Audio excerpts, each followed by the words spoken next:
20 ტელევიზია თავისი იმაში როგორ თქვა ფენერბახჩე ფეხბურთის იმან პრეზიდენტ ქართველი ის ცხოვრებენ ისე როგორ თურქები როგორ ნაწილი ამ თურქეთის და ხელში თურქეთის დროშა ასე დადიან თოს როგორ თავის სამშობლო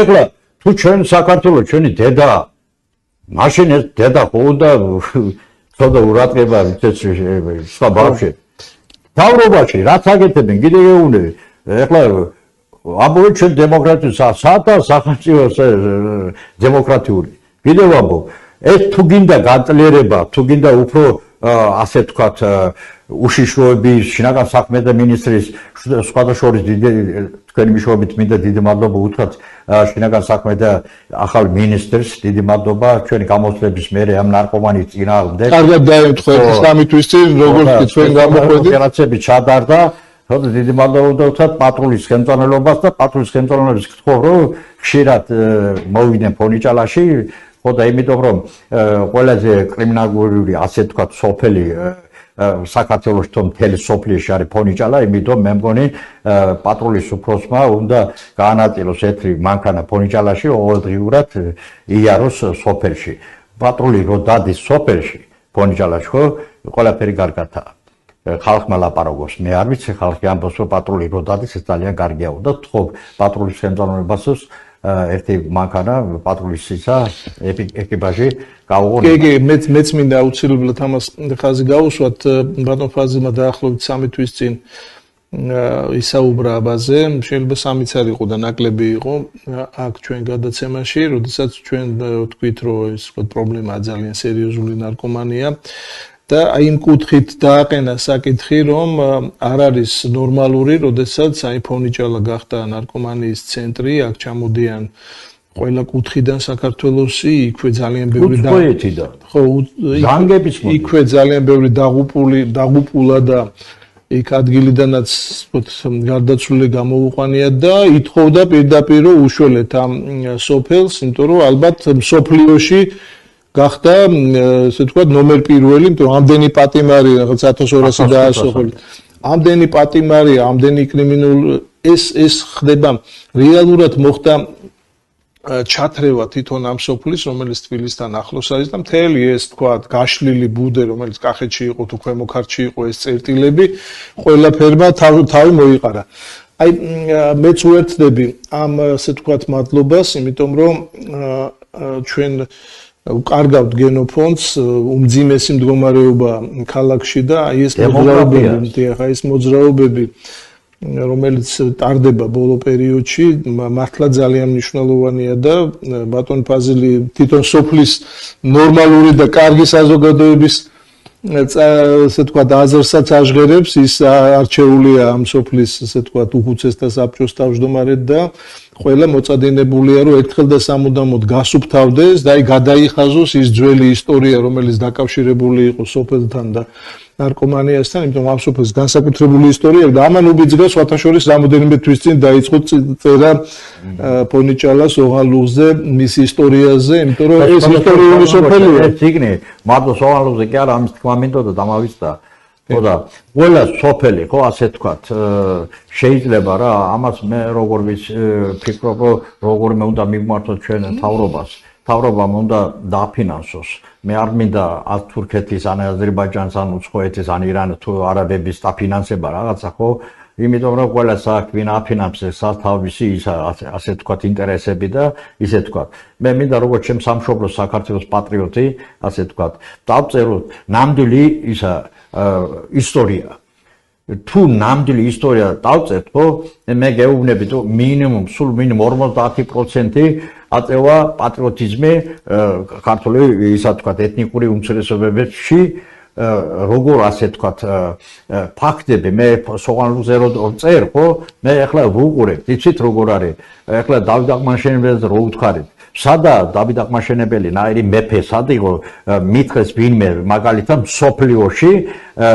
მეფე აგზალა მაგალითად ყორის გაშვება ახლა მეჩეთთან ან რომელი მეფე ზეპირად იცოდა ყორანი ქრისტიანმა კაცმა ხო ნებისმიერ სოფელში აზერბაიჯანულ სოფელში უნდა პატრიოტულად განეწყვნენ ესეთ დამოკიდებულებას ამას უნდა ყველაფერი წავწეროთ თან ჩვენი ისტორიაში ბატონო გოჩი ძალიან ბევრი მაგალითებია, კიდევ ამბობ, ძალიან ცოტა დრო გვაქვს და გიორგი იმას მეფე საქართველოს წავიდა აზერბაიჯანში, რომ დაიხმაროს შირვანშაჰს და დახოცეს იმას მეფეს, ქართული მეფეს, ხო?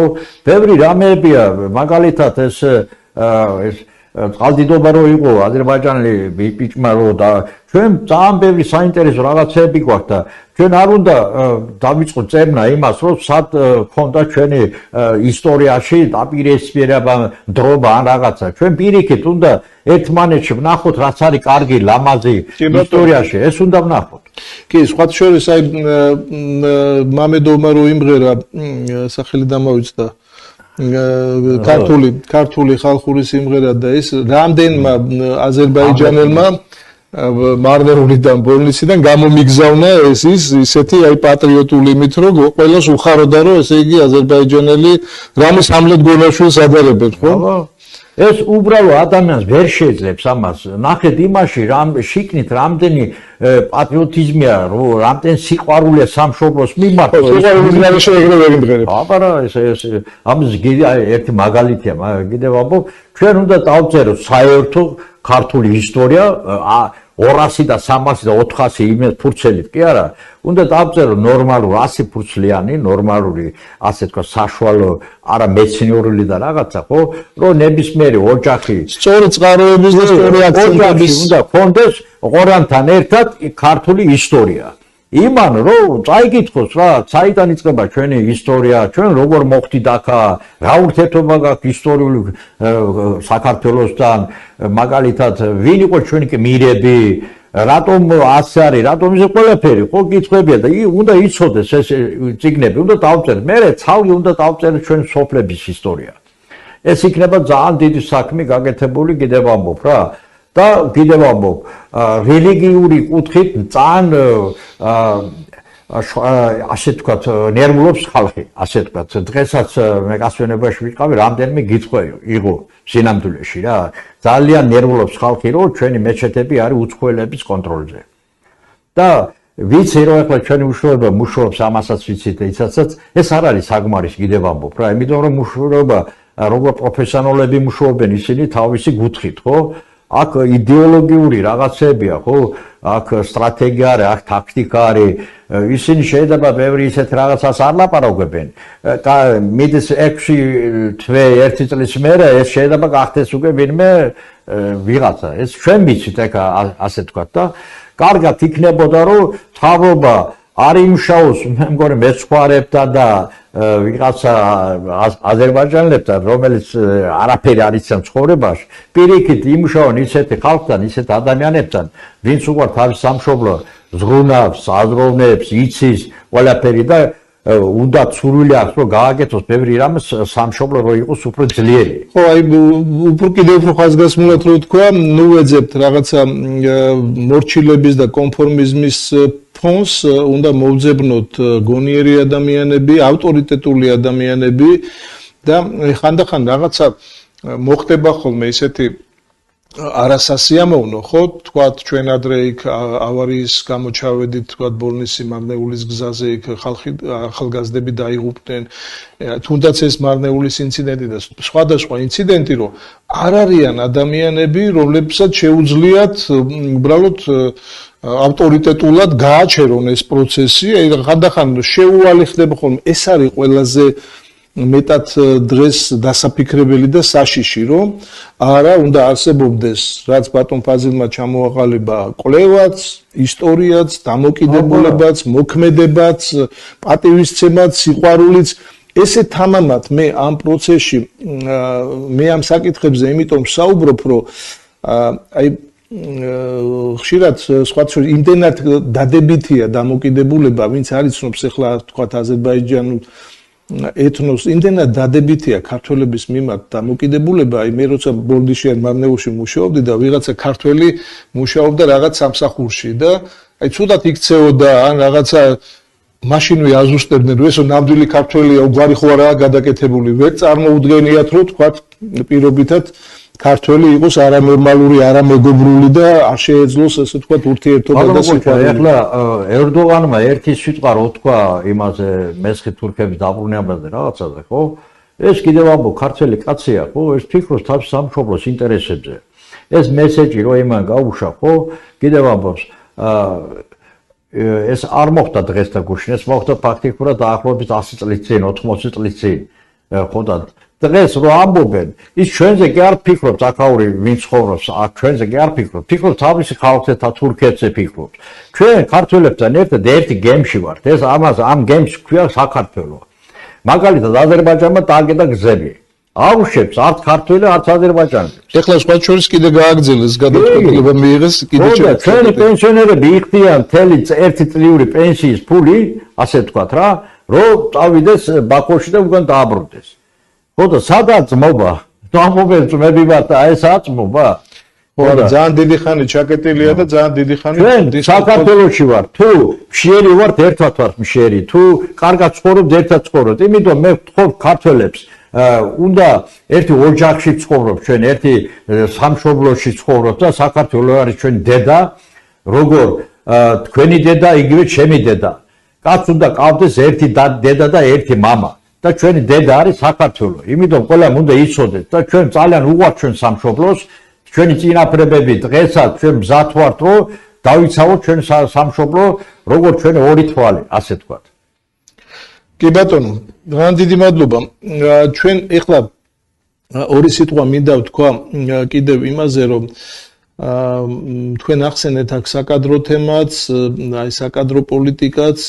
ერთი რო ვთქვათ ნაკლებად არიან აზერბაიჯანელები წარმოდგენილი და მეორედ სამწუხაროდ თვითონ ქვემო ქართლი, რომელსაც უდიდესი პოტენციალი აქვს და უდიდესი შესაძლებლობები აქვს, ვერ იყენებს ამ პოტენციალს. ეხლა მე შეიძლება ზოგადად ვილაპარაკოთ, რომ საქართველოში არ არის რეგიონებში და მუნიციპალიტეტებში განვითარებული ეკონომიკა ისე როგორც უნდა იყოს, მაგრამ მე ახლა კონკრეტულად ქვემო ქართლს იმიტომ უსვავ ხაზს, რომ თუ მე სხვადასხვა სამსახურებში თქვა რეგიონებსაც კურირებდი და ვიცი საქართველოს ნებისმიერი კუთხის შესაძლებლობა, ახლა ქვემო ქართლი ვიცი ძალიან სიღრმეებში განსაკუთრებით ბოლნისი, მარნეული, ნაწილობრივ კარგად ვიცი გარდაბანის და დმანისის და თეთრიწყარო წალკა.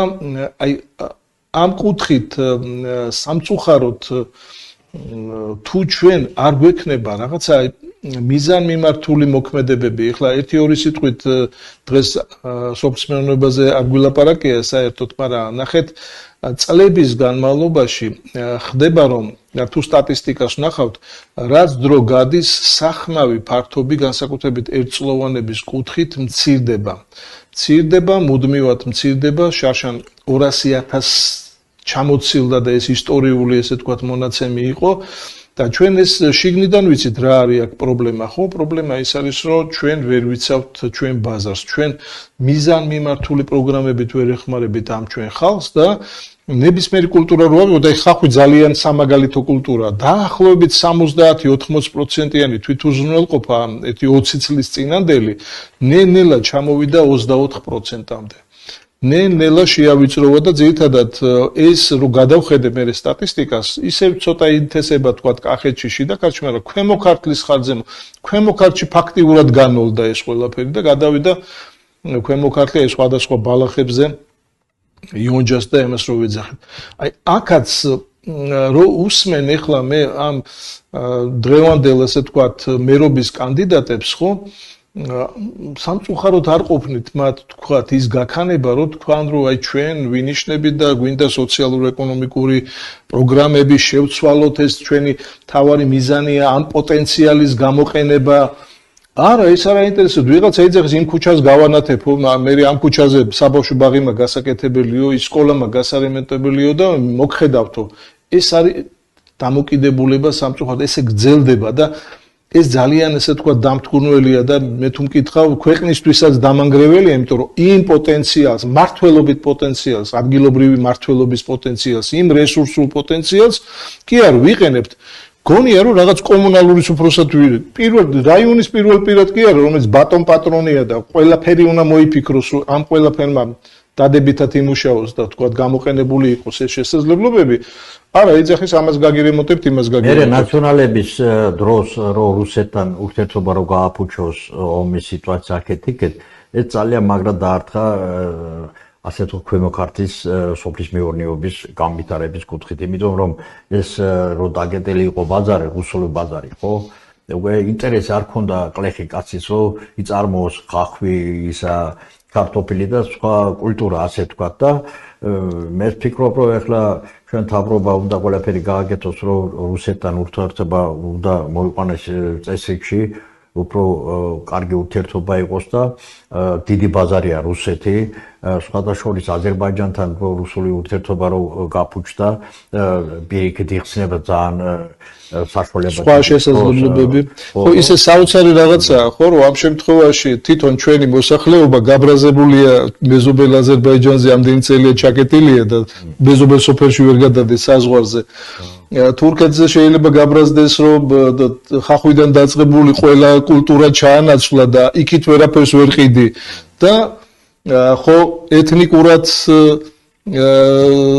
ამათან ნათესაური აქვს თქვა გენეტიკური, მაგრამ აგერ ყველას რუსეთის ბაზარი აკერია პირზე და იხვეწებიან რომ მოგვეცით იმის საშუალება, თუ კი ვინმეს რამე უშოვია დაწყებული საადრეო კარტოფილიდან და სხვა მიმართულებით, ხო იმ ბაზარზე იყვნენ მიბმულები. ამიტომ მოქმედება დღეს არის იცით როგორი მოქმედების დრო რომ ეკონომიკა არის უმთავრესი თუ ჩვენ ეკონომიკურ შესაძლებლობებს სწორედ არ ვიყენებთ ხო ვერანაირი პოლიტიკა ვერანაირი იმას შეუერთდი ამას ჩაები არა ეკონომიკურად თუ ჩვენ ამოჯახებს ამერიკის დემოგრაფიას უშუალოდ მაგრად რო ახალგაზრდობა პირდაპირ ეკონომიკაც მიბმულია დემოგრაფ თუ ჩვენ აქ ოჯახებს ვერ ვამაგრებთ თუ ჩვენ ამ ოჯახებს ვერ ვაძლევთ იმის საშუალებას რომ მან შექმნას ის პროდუქტი რომელიც საკუთარ ბაზარზეც დაიმკვიდრებს ადგილს და ექსპორტზეც გაიყიდება, ხო?